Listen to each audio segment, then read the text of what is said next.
குற்றால சாரல் அது கண்ணோர ஊறி வர ஒன்னு நினைச்சேன் நான் ஒன்னு நினைச்சேன் எந்த பூர்வ ஜன்ம புண்ணியமா ஒன்னு அடைஞ்சேன்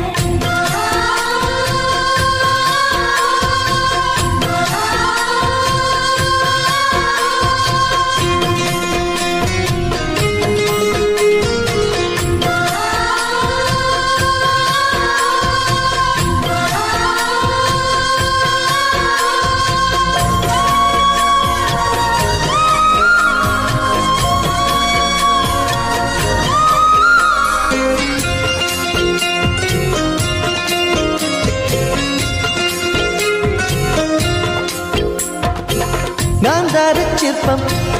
உன்னோட வெப்பம் நான் தொட்டு பார்க்கிறப்போ என்ன நினைச்சேன்